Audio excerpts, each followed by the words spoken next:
My name is Maya Turner. I am 32. I work at a small school office. I like quiet mornings, coffee that is too hot, and the way rain smells on the sidewalk. My husband's name is Jason. He is 34. He works in real estate. We met in college. We married 5 years ago in a small church with white flowers and my mother crying happy tears. People said we were young but in love. That is how everyone remembers weddings, bright and loud and full of hope. Tonight was supposed to be about hope again. Tonight was our 5th wedding anniversary. Jason surprised me. He smiled like he had a secret. He said, "I want to take you back to where it started." He reached for my hand. He drove us to the hotel where we had slept after our wedding. It was the same hotel, the same tall doors, the same slow elevator that smells like lemon and old carpet. The front desk clerk looked at our names and smiled like nothing ever changed. Jason handed over a small stack of credit cards and his keys without any hesitation. He looked proud. I felt warm. I thought we were celebrating love. We rode the elevator up. The same carpet pattern, the same numbers on the doors. He opened the exact same room door he had opened 5 years ago. The room smelled of soft perfume and the same linen as before. The bed looked the same. The city lights spilled through the curtains. For a moment I closed my eyes and let the memory wash over me. White dress, my father's hand on my elbow, the way Jason's laugh felt like a promise. I reached for him and said, "Thank you. This means so much." He kissed my forehead. He said, "We'll make new memories tonight." I believed him. I did not notice the small things at first. The hotel room had the same painting on the wall, but the lamp on the bedside table leaned slightly. The phone on the table was not in its place. There was a note near it that simply said, "Don't forget to watch the video."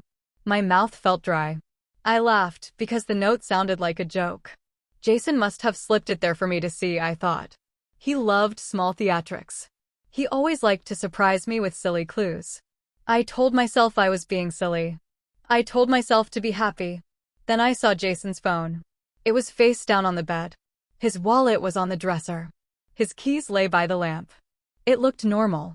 I told myself not to be a snoop. I told myself to wait. But something pulled me to that phone like a magnet. I picked it up without thinking. The screen lit up. A notification glowed, a message preview. For a second I thought it was a wrong glance, but when I opened the phone it unlocked without a password. He always trusted me like that. He never locked his phone. A message thread was open. The top line was from a contact saved as Anna Redhart. My hand shook. I tried not to read too fast. The messages were short and simple. "Same room," it said. "Same room," Jason wrote back. "Tonight. 9 p.m. The corner by the window. Wear the blue dress." There were other messages. "He'll be gone by midnight. Don't forget the lipstick. Bring the key." My chest slammed. The world tilted. I sat down on the bed and the mattress made a soft sound. The city lights went on and off as a car drove by below. I felt cold. I read the thread again, hoping my eyes were lying. There was no mistake. Jason had texted someone named Anna to meet him at the same room where we had slept after our wedding. The same place that held my wedding night memory. The same place that promised love and safety. The message said tonight. Tonight? It was our anniversary. He had booked the same room and told someone else to meet him there. My mind raced. I thought of 1,000 excuses. Maybe it was a friend's name. Maybe Anna was his sister.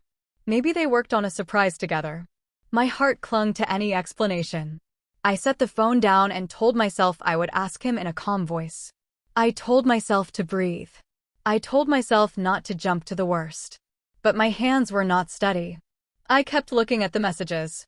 Then I noticed something else on the bed under the corner of the comforter. A small hotel key card. It had a name on it printed in black letters, Room 511, Anna Williams. My throat closed. I felt like I could not breathe. The key card had a perfume mark on it. It smelled faintly of jasmine. I held the card and it was warm like someone had just touched it. My mind began to make pictures that I did not want. Laughter in the room, whispering, a stranger's hand reaching over his shoulder. I pushed the pictures away.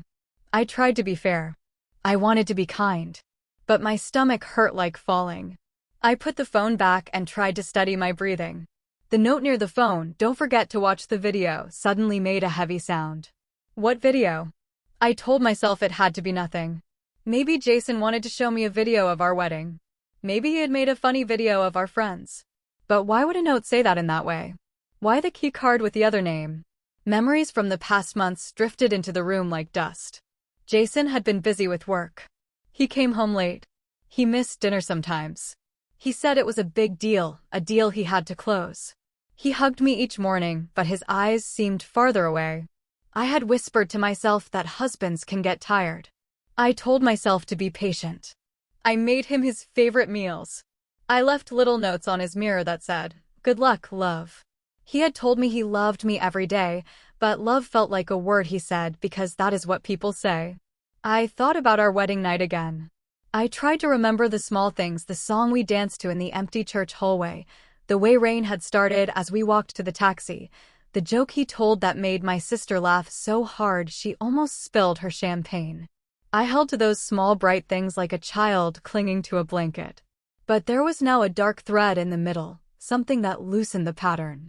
I put the key card in my pocket and walked to the bathroom. The mirror showed a woman with red in her eyes. I washed my face and splashed cold water until my skin felt numb. I told myself if this was a misunderstanding I would ask. If it was not, I would keep my dignity. I would not scream or cry in public. I would not beg. I would be kind. That was my plan. I wanted to believe I could handle it with grace. But grace felt like a small boat in an ocean of questions. I left the bathroom and started to look for other hints as if solving a puzzle would make the truth kinder. The closet was closed. I opened it slowly. Inside hung the hotel's bathrobe and a pair of slippers. Behind the robes was a small safe mounted to the shelf. The safe was slightly ajar. Inside was a small envelope with my name on it. My fingers trembled as I opened it. A letter fell out, folded in neat creases. The ink was Jason's handwriting. "Maya, happy anniversary. I wanted tonight to be perfect. I wanted us to remember why we chose each other. Please read this when you are ready. I love you. Jay." My heart wanted to break a little less, to make the heartache easier to swallow. A letter meant thought and care. He would not cruelly hurt me on our anniversary. He left me a note that said he loved me. I smiled, a small, foolish smile, and then the safe's door clicked and another sound reached my ears. It was a faint beep. My phone vibrated in the corner of the room. I picked it up. A short video file had been sent to me by an unknown number. The message read, "Watch when ready. Jay." My throat closed. That note near the phone meant this video. Now I had no choice. The video thumbnail showed the hotel hallway. My hands were sweaty. I tapped the play button. The screen showed the hallway outside our room. The camera looked like it had been set at the end of the corridor, capturing feet and shadows and the slow turn of the cleaning cart. A timestamp ran across the bottom, 5 years ago, 11:02 p.m. I felt my chest tighten. The video showed a woman in a white dress stepping out of a taxi, her veil catching the wind. It was me. My wedding dress. A man in a suit, Jason, helped me carry my train. He laughed. He kissed my hand. They walked into the hotel. The camera followed them until they opened our room door. The moment the door closed, the video cut and then replayed, but this time the image was shaky. The screen jumped to a view from inside the room. It showed the closet door slightly open, a small lamp on, a pair of shoes on the floor. There was no sound. The video showed only movement. Nothing weird happened. It seemed like a harmless recording until the timestamp changed. Slowly, the video jumped forward in time. The colors were darker. The timestamp read "Now, tonight." The camera was in the same spot in the hallway. Footsteps passed by. Hands reached for the room key. 2 people entered our room. One of the figures wore a blue dress. The camera angle caught the back of someone's head as they turned toward the window. A shadow leaned close. The timestamp flicked ahead. The image blurred. My stomach dropped. I turned the video off. I could not watch more. My hands felt cold like ice. I wanted to throw the phone and run. I wanted to wake up from a bad dream. The note Jason left in the safe, his handwritten note, felt suddenly like a joke he had written for someone else. I held the letter and the key card and the phone and the video like a small heap of sharp glass. I walked back to the bed where Jason sat on the edge, lacing his shoes. He smiled at me like nothing had happened. His smile looked practiced. He offered his hand. "Coffee?" he asked. His voice was soft and normal. My mouth was dry. I did not say anything. I could not. He put the phone down on the dresser and did not notice the way my hand shook. "Are you okay?" he asked. He touched my shoulder lightly. The touch felt like a small, cold hand. I pulled away. He frowned. He said, "Do you not like the room?" My voice came out small. "Why did you book the same room?" I asked. The question tasted strange in my mouth, like something I had not said aloud before. He blinked. He smiled slowly, one of those smiles that tries to be kind and that fails. "I wanted us to remember," he said. "I thought it would be romantic." "Then why is there a message to someone else? Why is there a key card with the name Anna?" My voice grew louder. The room felt too small. He looked at me as if I had become an actor in a play, and he was unsure of the script. He put his hand on the dresser and pushed his fingers through his hair. He looked away. For the first time in a long time, I saw confusion on his face. He opened his mouth and then closed it. The silence stretched. The city outside hummed. The elevator dinged on the floor below. I felt small and huge at the same time, small like a child who has lost a toy, huge like an animal with cold eyes in the dark. I opened my mouth to speak and then heard a sound from the hallway. The door clicked. Footsteps approached. My breath stopped. The handle turned slowly. The lock clicked. The door opened. A woman stood there in a blue dress. She was beautiful in a quiet way, long dark hair, a gentle face, eyes that looked around the room like she was reading a page of a book. She smiled. The smile was easy, as if she belonged there. My heart hammered so loud I thought it would make sound. Jason stood frozen, shoes in hand. The woman's eyes met mine and the smile did not leave. She stepped forward like she had always been invited. "Hello," she said softly, as if she was greeting old friends. Her voice made sugar and glass sound like the same thing. I looked at Jason. He looked at me. He opened his mouth. The woman walked in and closed the door behind her. She did not look like a stranger who had run into us by accident. She looked like someone who had practiced this entrance. The room felt tight. I could not hear anything but the blood in my ears. The blue dress hung on her like a second skin. She turned toward Jason and reached for his hand. He did not pull away. He smiled the same practiced smile he had given me earlier. For a second, everything went quiet. My breath went shallow. The world became a film reel playing with a broken projector. I wanted to run. I wanted to scream. I wanted to laugh until I cried. I wanted to do many things at once, and not one of them felt right. Then the woman looked at me and said, "Maya, Jason told me you would be okay with this." Her voice was calm. Her eyes did not look sorry. She looked at me the same way one might look at a coat on a hanger, familiar but unfeeling. I felt something break inside me and at the same time become sharp like glass. The hotel room, the painting on the wall, the lamp, the bed, they all seemed to lean in to watch what would happen next. Jason opened his mouth and said words I was not ready to hear. I felt the floor drop under my feet. The woman in blue took a step closer. That is where Chapter 1 ends. I was standing in the middle of the room with the pieces of evidence in my pocket, my husband smiling like a stranger, and a woman in a blue dress who believed I would be okay. The city light painted stripes on the floor. I had the key card with the other name. I had a video that showed people entering the room tonight. I had Jason's letter that said he loved me. And then the woman spoke like she belonged to a different life. I stood there and watched the scene unfold like someone watching a slow train crash. My heart felt heavy with the idea that some promises can be kept in words and broken in other languages. I wanted to ask questions. I wanted to run. I wanted to stay and understand. But the room was full of voices I did not know and a silence that accused me. Outside, the city moved on unaware. Inside, the hotel room kept the same light on the painting, as if time could not help but repeat itself. I tried to find kindness in that moment. I thought about how I had loved and how love sometimes asks for courage, even when your hands are shaking. I kept my voice quiet. I kept my head high. I told myself I would not lose myself in anger. I told myself I would ask later when my words would not crack. But the woman reached for Jason's hand and smiled. The chapter closes on the sound of the door clicking shut and Jason's voice finally coming out of his closed mouth. He spoke a sentence that felt like the end of a small world. He said, "Maya, we need to talk." Jason's voice filled the room like the cold air from the window. "Maya, we need to talk." His voice sounded normal, calm, like someone reading lines. The woman in the blue dress stood where the light touched her cheek and smiled small and brave. For a moment I could not move. My legs felt heavy like they were full of water.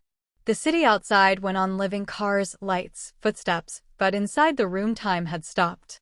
Jason's face looked different up close. The lines at his eyes were deeper than I remembered. He looked tired, but he also looked like someone who had practiced a choice for a long time. His eyes slid between me and Anna and landed on the small envelope still in my hand. He swallowed and his throat moved. "Sit down, Maya," he said, soft. His hand hovered like he wanted to touch my arm and then did not. I did not sit. I stood very still. My mouth was dry. I had to make a plan, even if the plan was only to breathe. I reminded myself to speak slowly, to use plain words. If this was a mistake, if he had an explanation, I would listen. If it was not a mistake, I would not shout. I would not beg. I would stay kind because kindness is strength, I told myself. I am a person who values dignity. "Why is there a key card with Anna's name?" I asked. My voice was small, but the room heard it. Jason looked at the key card and then at Anna. He closed his eyes for a second. When he opened them, he said, "It's not what it looks like." "That sounds familiar," I said. I had said those words in my head before. "How many times this year have I heard that, Jason?" He flinched. Anna's smile stopped being sugar and turned sharp like the edge of a coin. She folded her hands and said, "Please, Maya. I didn't mean to hurt you." Her words were soft, but they did not feel like an apology. They felt like an instruction. Her voice sounded practiced to calm people who were not the center of the plan. I looked at Jason's face for any sign of guilt. He stared mostly at the floor.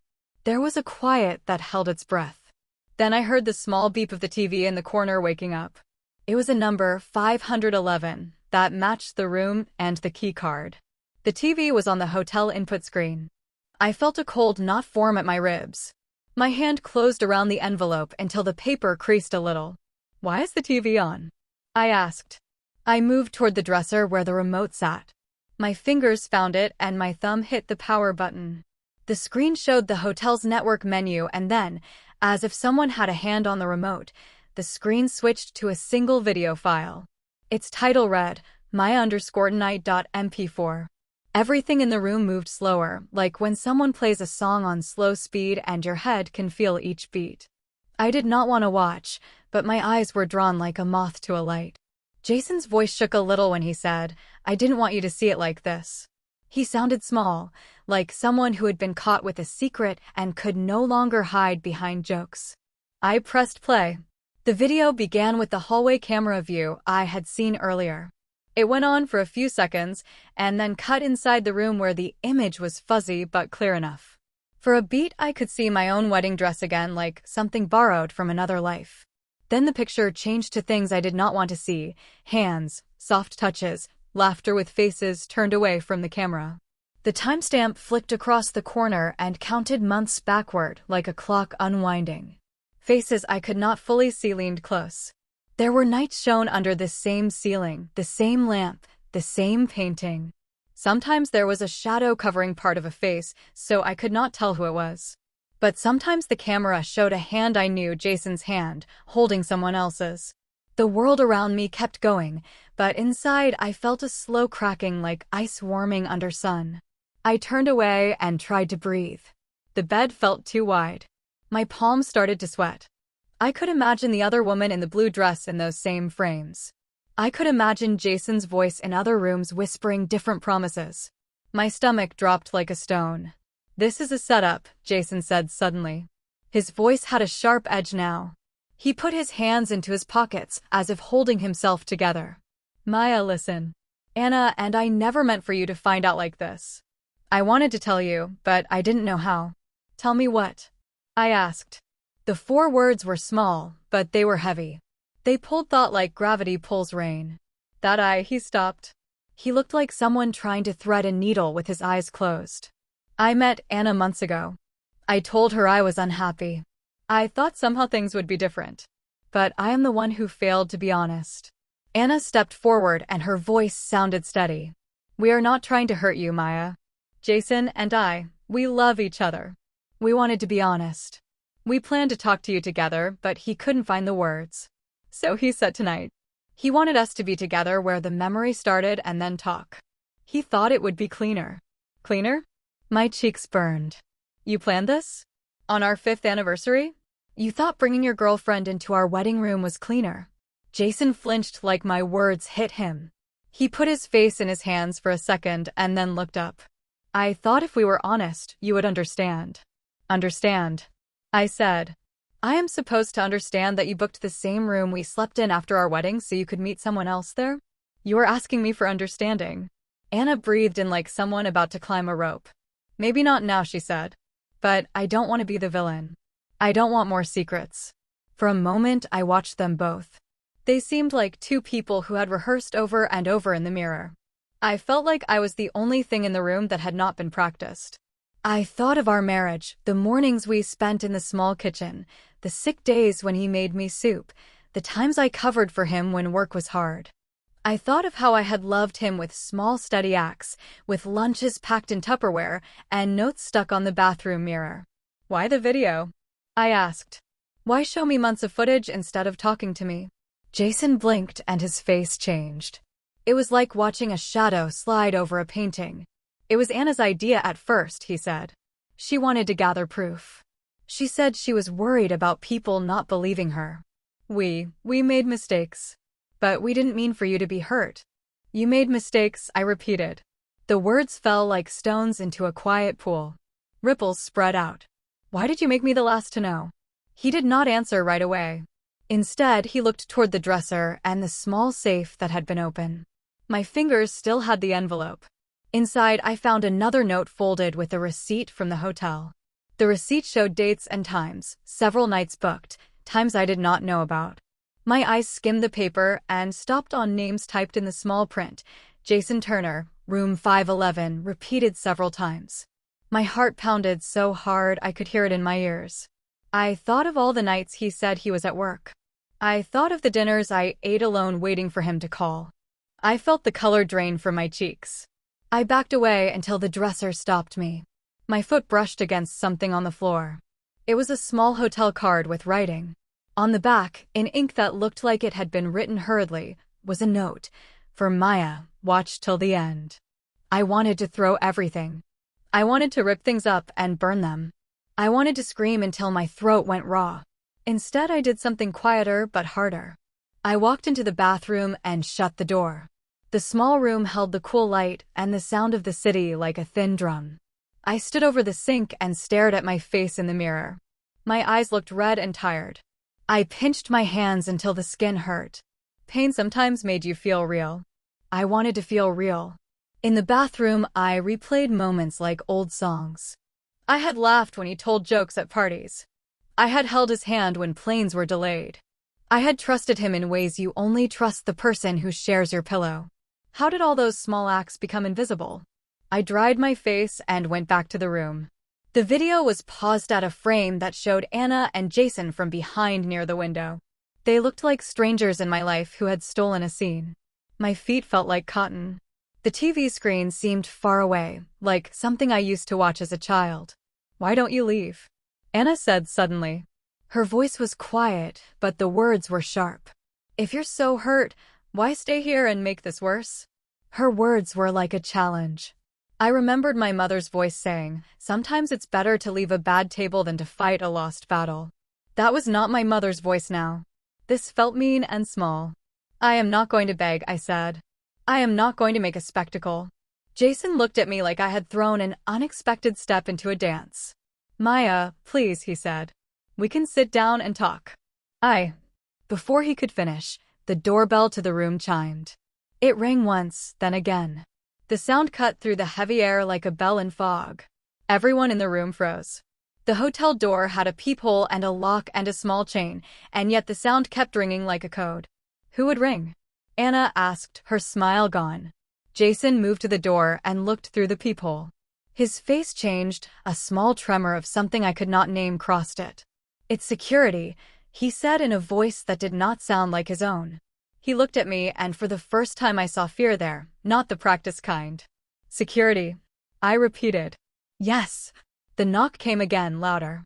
Then a second voice on the other side of the door said, "Room 511, this is hotel security. Please open the door. We need to check." My hands went numb. I had a gut feeling like the taste of metal. Questions raced. Why would security come? Who called them? What else was planned? Jason's hand shook on the doorknob. He opened the door just a crack, the chain still on, and looked out.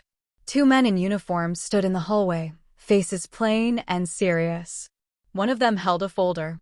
His eyes flicked past Jason to me, and then down at the floor as if reading something written there. "Sir, ma'am," the security man said. "We received a complaint. There was an item left in your room earlier today. We also have some footage we need to review. It's hotel policy." My body felt frozen like a statue. The folder the guard held was stamped with the hotel logo. The guard's eyes were kind but firm. "We're sorry to be the ones to interrupt," he said, "but we need you to cooperate while we review this." Anna straightened and crossed her arms. Jason looked like someone who had been seen through. He stared at the folder like it might bite. I felt the floor tilt and then drop. The guard opened the folder and pulled out a single photograph. He handed it to Jason first, then to me. The photo was recent. It showed the hotel corridor and outside our room. It showed a small figure with a camera mounted near the ceiling. The image was blurred, but it showed someone placing an object under the lamp in our room earlier that day. The figure's hands were steady. My breath came out in a small sound. The photo had been taken only hours ago, before we arrived. My mouth went dry. Someone had planned this. The camera, the video, the folder, the key card, the receipt. Someone had carefully placed cameras and footage and left a trail like breadcrumbs. I stared at Jason. He stared at the picture. The security man said, "We found the camera because housekeeping reported a loose tile. They found wiring. We called engineering and they found a small recording device. Management asked us to bring it to your attention before anything escalated. We also found a USB drive attached." The guard held out a small flash drive and it glinted like a small black bug. It was labeled in neat handwriting, "My_watch." My hands trembled so badly the card almost fell. Anna's face changed. For the first time she looked like someone who had been hurt by what she had helped create. Jason's face went pale. He looked at the guard like he was trying to make the guard tell a different story, but the guard only read the next line in his folder. We also received a call from a guest who said they found a note on the elevator that read, "Tonight will be the proof." The guest thought it was a prank and left it at the desk. We are just doing our jobs. At that moment the TV in the room switched back on by itself. The remote was still on the dresser. The screen flashed and then a single frame appeared. It was a timestamp. Tonight, 11:38 p.m. The picture was of our room and then the image cut out. My head spun. The guard's eyes looked at me as if asking permission. "We can play the drive here," he said softly. "We will need a moment to review everything." My fingers closed around the envelope until it crumpled. Outside the door the hallway hummed like a held breath. The room felt like a small boat on rough water, and I could not tell which wave would toss me next. Something in my chest burned with a new feeling, not just betrayal, but a cold, sharp resolve. I felt the quiet click of a switch inside me. I would not fall apart in a hotel room. I would not give them the satisfaction. "Play it," I said. My voice came out low and steady. Jason looked at me like I had stepped into a storm and come back the other side. He opened his mouth but did not speak. Anna's eyes were wet, her lips pressed together like a seam. The security guard pressed play on a small laptop. The sound was low at first. The screen showed the camera angle from inside the lamp. The video started earlier in the day, a hand placing the device, a small gloved finger tapping the screen. The timestamp moved forward. There were short clips, someone entering and leaving. Then the clip jumped to a time that made my heart stop. The timestamp read, 5:02 p.m. today. The door opened and someone I recognized walked in. It was Jason. He looked different in that light. He seemed tired, distracted. He placed something on the dresser and talked on the phone for a second. Then he left. My legs went weak. I thought I would fall to the floor. The guard looked up and said nothing. He let the video play. The clip went on to show Anna returning later carrying flowers. She unpacked the bag and laughed softly into the phone. She set the flowers by the lamp and then left. The camera caught a corner of a receipt, room 511, the same stamp as on the papers. The laptop flickered and then the image froze on Jason's face, turning back to camera for a split second, and he smiled. The smile I had loved. That was where the chapter ends. The laptop screen glowed with his face and the video file name sat blinking above it like an accusation. The guard closed the folder and waited. The door stood half open with the hallway light like a blade across the carpet. I stood in the middle of the room with the flash drive in my hand, the envelope crumpled at my feet, and Jason's practiced smile frozen in a small square on the screen. The TV showed our lives recorded and replayed.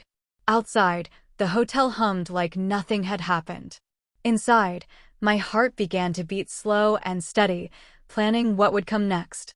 The room felt too quiet after the video stopped.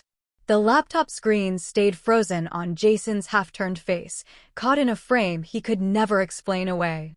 The blue glow lit his eyes, and for the first time since I met him, I saw something I had never seen before: real fear. Not guilt. Not remorse. Fear. Anna stood near the window, her fingers pressed tight around her elbow. The city lights painted small white dots across her blue dress. She wasn't smiling now. Her face looked soft, but confused, like a child who expected a story to end differently. The hotel security guard stood still, not stepping into our family disaster, but not stepping out either. One guard kept his eyes on the screen. The other watched Jason.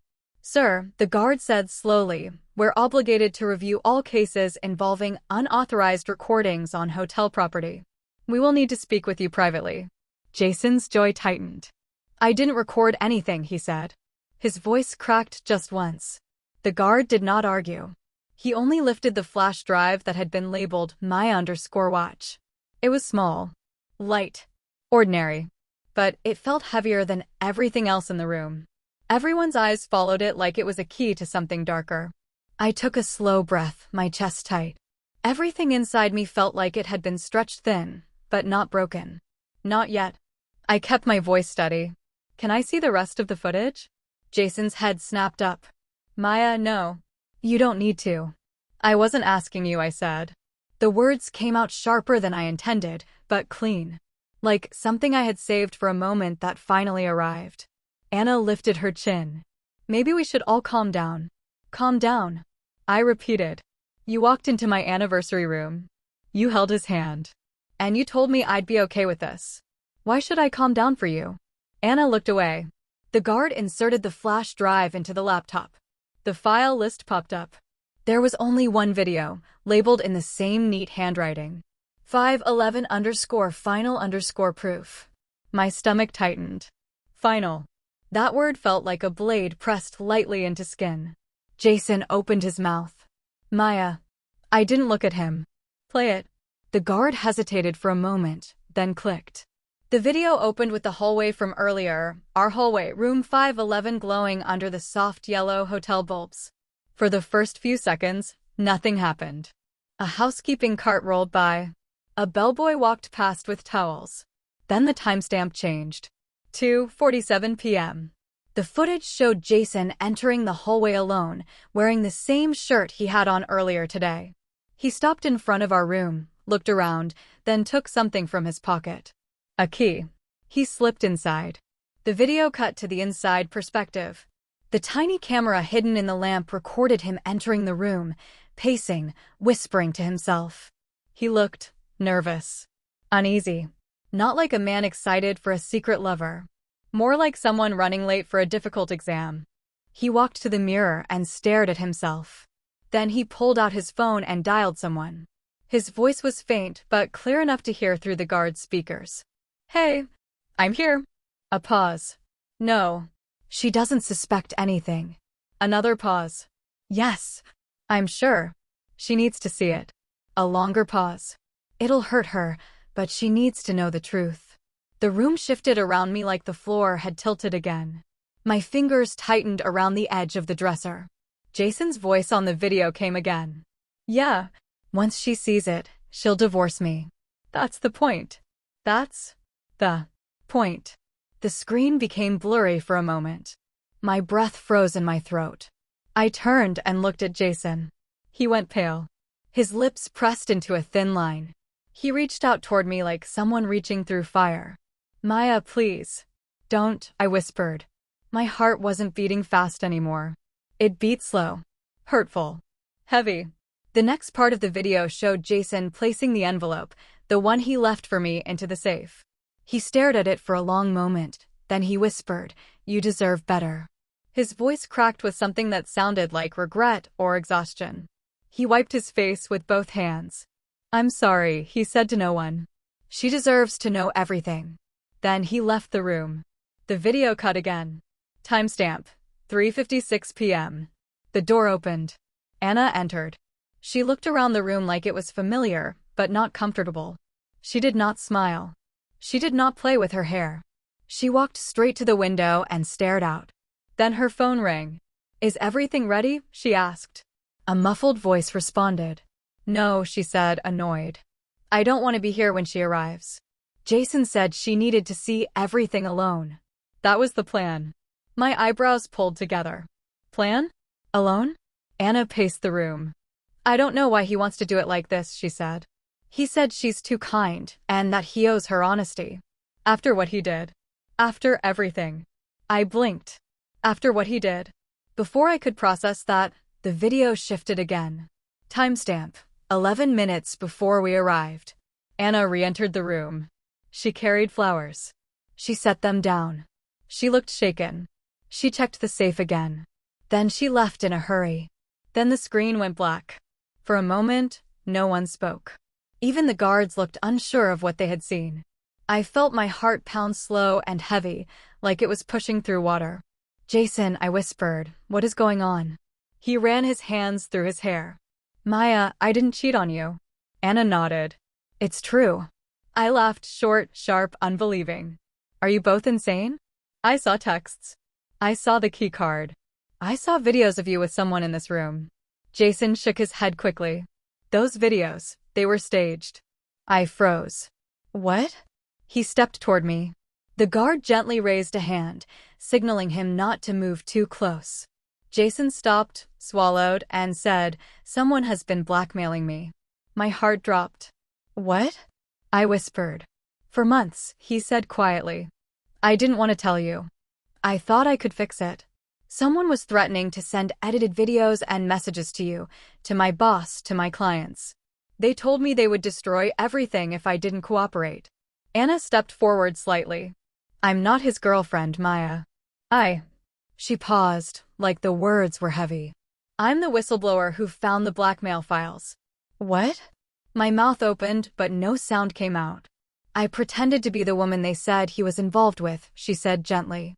"We thought if you saw the setup, you'd believe the truth." My brain felt like cotton stuffed behind my eyes.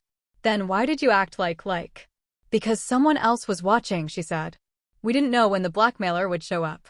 We didn't know where the cameras were hidden. I had to act like everything was real." I felt my world spin again. "So the keycard? The messages?" "Fake," she said softly. "Inserted into his phone through a cloned app." The keycard was planted. I looked at Jason. He nodded, eyes shiny with held-in tears. "I didn't tell you because I didn't want you dragged into it. But they were getting more aggressive. They told me I had one choice. Let them record something in this room so they could prove the affair, or they'd go public with worse." I tried to breathe, but the air felt thin. "Then why bring me here?" I whispered. Jason's face twisted. "Because I knew if anyone could help me fight this, it was you." My throat ached. "You wanted me to see lies and, what? Forgive you? Save you?" "No," he whispered. "I expected you to divorce me, to walk away." I thought it was safer for you that way. The guards exchanged a look that said this situation is way above hotel pay grade. I stared at Jason, my mind full of noise and silence and pain and confusion and anger. So, who is blackmailing you? I asked. Jason closed his eyes. That's when everything exploded. The hotel hallway erupted with footsteps. Fast. Heavy. Not the calm, steady walk of employees. The guards turned sharply. Someone yelled HY. Stop. A man sprinted past the door, shoving a cart aside. Behind him, 2 uniformed hotel managers chased him. One held a walkie-talkie shouting something I couldn't hear clearly. Jason's eyes widened. That's him. Anna inhaled sharply. Oh no. The guard outside our door stepped into the hallway and shouted, Sir. Stop right there. The man didn't stop. He bolted toward the emergency staircase. The second he reached it, the fire alarm tripped. The loud, blaring alarm filled the hotel, sharp and screaming. Red lights flashed across the hallway. People began shouting. The guard inside the room shouted, Stay here. Jason grabbed my arm. Maya, don't move. The lights flickered. The alarm wailed. Anna grabbed the dresser to steady herself. And then, a figure appeared at the doorway. A shadow. Fast. Heavy. Breathing hard. Holding something in his hand. A phone. With a red blinking light. Recording. He pointed it straight at Jason and me. He smiled. A slow, dark, dangerous smile. There it is, he said. The perfect shot. That is where Chapter 3 ends. The alarm still blaring. The hallway flashing red. The man with the recording phone framed in the doorway. And 3 words that chilled the entire room.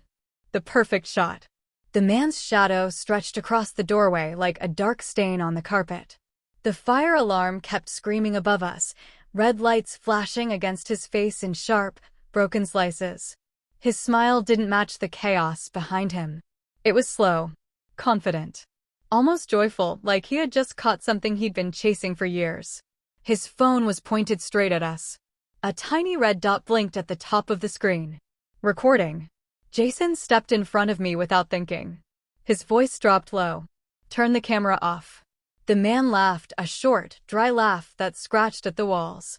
Oh, don't worry, he said. I'm not interested in you anymore, Jason.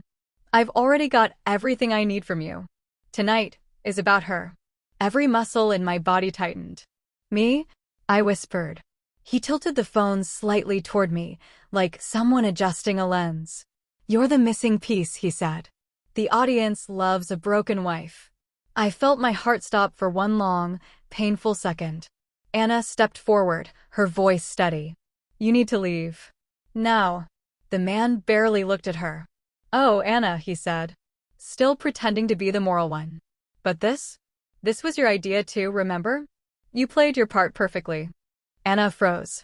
Her eyes widened, not in guilt, but in shock. What are you talking about? She said quietly. I wasn't working with you. I was trying to help.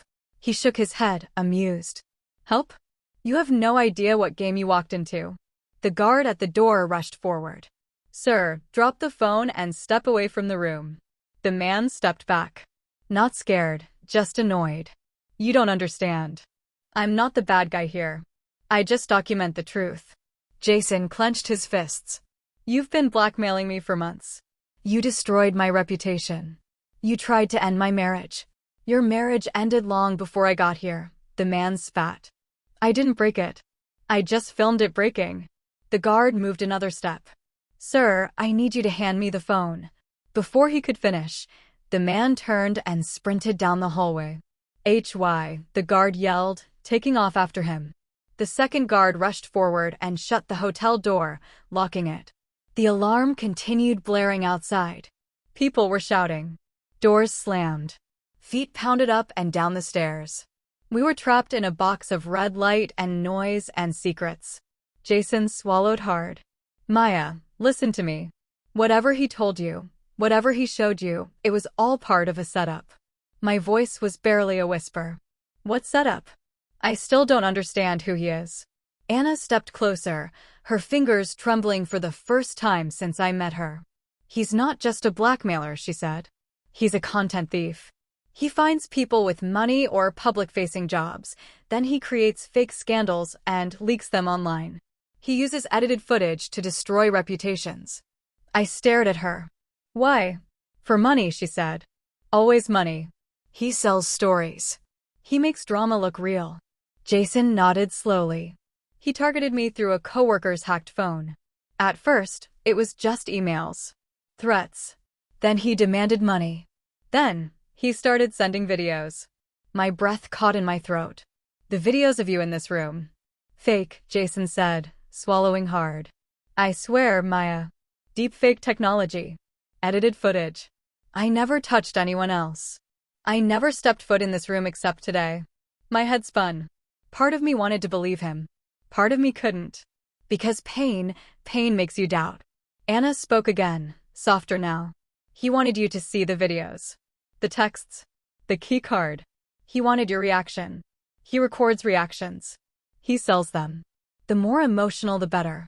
That made my stomach twist. He wanted me to. Yes, she said. To break. On camera. Jason sat down, exhausted. His shoulders trembled. He hacked my phone. He changed contact names. He planted messages. I thought if I staged a meeting with Anna, we could trap him. Show you everything. End the blackmail. But you didn't tell me, I said. You let me walk into all of this alone. He lifted his eyes to mine. I thought keeping you out of it would protect you. The fire alarm finally cut off. Silence washed in like a cold wave. For a long moment, none of us spoke. The noise outside faded into distant footsteps and muffled voices. Then the room phone rang. A slow, sharp ring that echoed through the room like a warning. None of us moved. It rang again. And again. Jason stood. Don't answer it. But something inside me, something tired, something angry, something newly brave, reached for the receiver. I picked it up. Hello, I whispered. For a second, nothing. Just static. Then a calm, steady voice filled my ear. You shouldn't stay with him. I froze. It wasn't the blackmailer's voice. It wasn't Anna's. It wasn't Jason's. It was a woman's voice. Soft. Measured. Cold. I didn't know it. You think you know what happened, the voice said, but you don't. Not yet. There are things he didn't tell you. Things she didn't tell you. Things none of them want you to know. My throat closed. Jason stepped toward me. Who is it? The voice continued. If you want the truth, come to the lobby. Alone. Who are you? I whispered. You'll know when you see me. The line clicked dead. My hand shook as I slowly placed the phone back in its cradle. Jason touched my arm. Maya, what did they say? I looked at him. At Anna. At the door, where the hallway lights flickered. And every part of me whispered the same warning. You are not safe here. Not with them. Not with the secrets in this room. I took a breath. A woman told me to meet her in the lobby, I said slowly. Alone. Anna's face drained of color. Don't go, she said quickly. That could be a trap. Jason reached for my hand. Maya. Please. You're frightened. You're confused. Let me fix this. But something in my chest, something new, told me I needed to know the truth for myself. I stepped backward. Then I said the sentence that froze the entire room. Jason, who is she talking about? He blinked. What? She said there are things you didn't tell me, I whispered. Who is she? His eyes widened. Anna's lips parted. And then, a loud, hard knock came at the door. 3 knocks. Slow. Even. Authoritative. Everyone went silent. Jason whispered, Maya, don't open it. But the voice on the other side of the door said one sentence that made my heart slam hard against my ribs. Mrs. Turner? It's your husband's lawyer. We need to talk. That is where chapter 4 ends. The door still closed. The mystery woman somewhere in the lobby. Jason frozen in place. Anna staring like the world had tilted. And the lawyer's voice behind the door saying, Open the door, Mrs. Turner. You deserve to know the truth. The knock echoed through the room like a heartbeat. 3 slow knocks. Each one heavier than the last. Mrs. Turner? It's your husband's lawyer. We need to talk. Jason's face went white. Anna froze like a statue. Even the remaining guard in the room stiffened. My hands felt cold. The world around me softened, like it was wrapped in cotton. But one thing stayed sharp. The truth was outside that door. I walked slowly toward it. Maya, Jason said, voice trembling, don't open it. Not yet. I didn't look at him. Why? Because there's more you haven't told me. He flinched like I'd hit him. Anna whispered, please be careful. But I kept walking. One step. Another. My fingers curled around the metal. I unlatched the lock. Then opened the door. A tall man in a gray suit stood there with a briefcase. He looked like someone who carried heavy news for a living. His tie was slightly crooked. His eyes were tired but honest. He bowed his head politely. Mrs. Turner, he said softly, my name is Richard Cole. I'm Jason's attorney. He paused. Anne, I am also the person who called you downstairs. I blinked. You? He nodded. I disguised my voice. I had to. I needed you to open the door on your own terms. He glanced at Jason. And without interference. Jason stepped forward. Richard, please. Not now. Richard shook his head. Jason, she needs to know. My heartbeat pounded through my ribs. Know what? I whispered. Richard lifted his briefcase and opened it slowly. Inside were stacks of paper, files, photos, and a thick envelope with my name written across the front. He held it out to me. This, he said quietly, is everything Jason has been hiding. Everything he was trying to shield you from. And everything he should have told you long before tonight. The envelope felt heavy in my hands. Jason reached toward me. Maya, please. Richard stepped between us. Don't. You've had 5 months to tell her the truth. You chose lies instead. 5 months. My stomach dropped. Truth about what? I whispered again. Richard motioned toward the room. May I come in? This is confidential, and the hallway is unsafe. I stepped aside.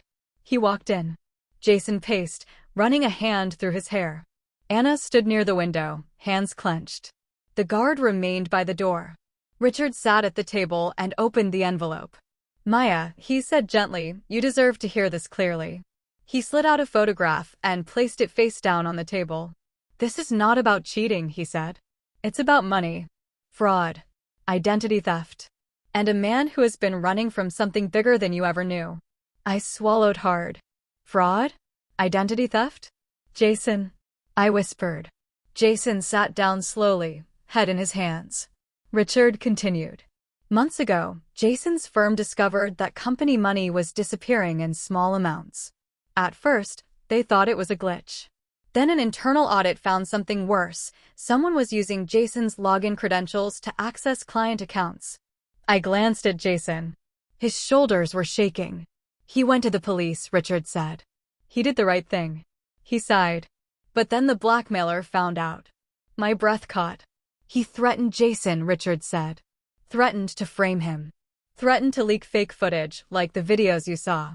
Threatened to destroy your life by association. I felt dizzy.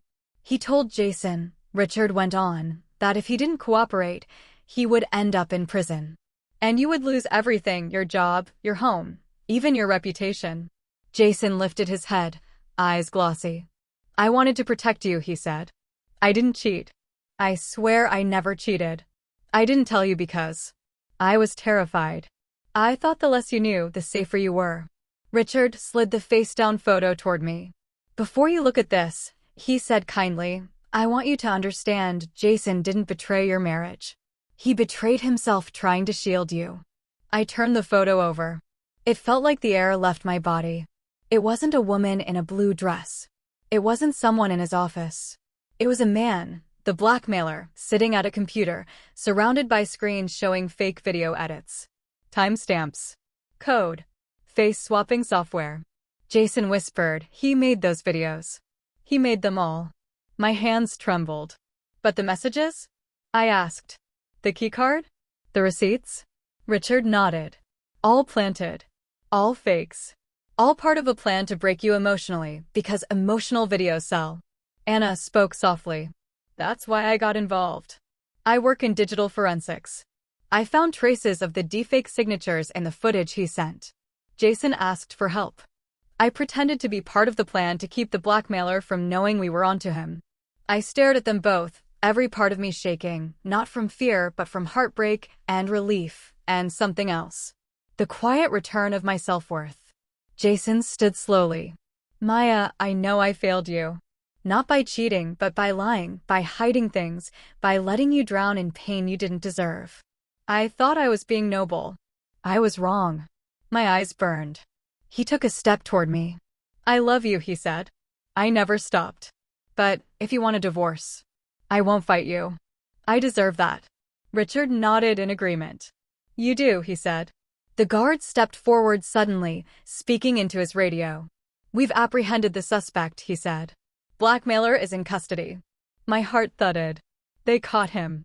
For the first time all night. I felt like I could breathe. I looked at the papers on the table. The evidence. The lies. The truth. The man I had loved for years. And the battle he had fought alone behind my back. I looked at Jason, really looked at him. He wasn't the villain. But he wasn't the hero either. He was a broken man who made cowardly choices. And I was a woman who had just remembered her strength. I picked up the divorce papers quietly from the folder already filled out, with my name on the signature line. Jason froze. Maya, he whispered, voice cracking, please, don't. I looked him in the eyes. I'm not divorcing you because you cheated, I said softly. I'm divorcing you because you didn't trust me with the truth.